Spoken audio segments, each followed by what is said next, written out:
Assalomu alaykum va rahmatullohi ta'ala va barakatuh va mag'firoh. Alohida olingan so'z turkumlari mavzusini 3-chi so'nggi mavzusiga yetib keldik. Bular undov so'zlar degan mavzuyimiz. Alloh taolo barchamizga manfaatli qilsin. Demak, bismillahirrohmanirrohim. Undov so'zlar his hayajonni, buyruq xitobni ifodalovchi so'zlar nima qiladi? Demak, bular undov so'zlar sanaladi. His hayajonni ifodalaydi va buyruq xitobni ifodalaydigan so'zlar bular undov so'zlardir.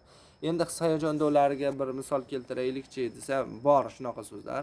Kishilarni quvonch, erkalash, rohatlanish, hayron qolish, norozilik, g'azab, nafrat, og'riq kabi hissiyotlarni ifodalaydi. Bay, xoh, oho, hay, abbo, oh, voy, uf, urra, voh, vah, dod, iya, abbo. Keyingisi buyruq xitob undovlari bor. Buyruq xitob undovlari kishilarning diqqatini tortish, jonivorlarni haydash, to'xtatish, chaqirish, yurgizish kabilarni ifodalaydi. Hoy, ay, ey, ov, hoy, tis, beh, xih, chuh, jib, dir, pisht, hayt, Allah, chip, kisht, gah, pish, go'sht, po'sht, fisht, quray, bah, ish, qu, ay, bey, hey. His hayajon undovlari o'zi undovga bo'lib kelishi yoki gap tarkibiga da kelib, uni undov gapga aylantirish mumkin. Bunday gaplar oxirida undov belgisi qo'yiladi. Oho, munchamizdek. Iya, bularni nima qilasan? Qo'y, yig'lama, ey baxshi, shoshma, qorako'z, shoshma, dir.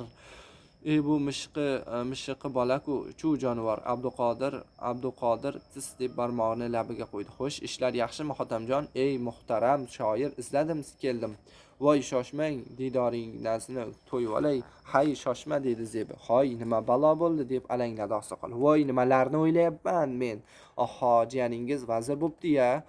Ho'kiz yo'q, o'g'il ko'cha tomondan teshilgan. Oh, deb yubordi bir yigitcha. Zolim falak, yiqil boshimga. Qanday go'zal bu olam. Uf, dedi Xatira xola. Hammasi o'tkinchi. Xo'sh, nima o'tmas?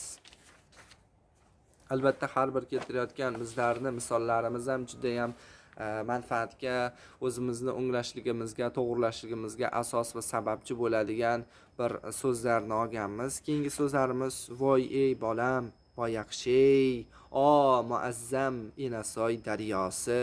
Men yetim o'sganman, u yetimlik, voy bechora jonim desam arziydi. Hoy, aylanay, o'g'rigina bolam, boshimda shunday musibat turganda ko'zimga uyqu keladimi? Bu O'tkir Hoshimovni Mening o'g'rigina bolam asaridan olingan. Hozir biz hoy aylanay, o'g'rigina bolam, boshimda shunday musibat turganda ko'zimga uyqu keladimi degan so'z o'sha asardan olingan. Yozuvda undov so'zlardan keyin virgul qo'yiladi. Obbo, yana yomg'ir yog'adi shekilli. Undalmalardan oldin kelganda esa virgul qo'yilmaydi. Hoy bola, bu yerda nima qilib turibsan? Bulardan tashqari nutqiy odat undovlari ham bor. Salom, barcha tur, xayr, xo'sh, marhabo, rahmat, tashakkur, qulluq, balli, barakalla, uzr, ofarin, hormang, kirish so'z. Endi aytamizki, undov so'zlarning gapdagi vazifalari bor. Ularni aytamiz. Birinchisi kirish so'z vazifasi keladi. Voy, bu o'zimizning Karim-ku. Undalma, hoy, yordam bersangchi, ot kesim. Zolimlarni dastidan dod. So'zga ho'kiz yo'q. Ayrim undov so'zlar otlashsa quyidagi sintaktik vazifalarni bajaradi. Ega, bemorni vohi yurakni ezg'ilar edi. Aniqlovchi, endi dod voyning foydasi yo'q. To'ldiruvchi, Alloh dodini eshitdi. Kesim, sen mening ohim eding, panohim. Undov modal va tahlil so'zlar yasalmaydi, ammo yasalishga asos bo'lishi mumkin. Dodlash, salomlash, xay barakallachi, urachi, dodvoyla, yo'qla, yo'qchilik, borliq, yo'qlik, g'ijjak, g'arrak, qarsak, guldiroz, hangra, mara, ingra, xo'ngra, lovulla, qiqilla, sharshara, qahqaha, pirpira, sharros, yaltira, qaltira, guppa, taqqa, shartta, g'ippa, tappa.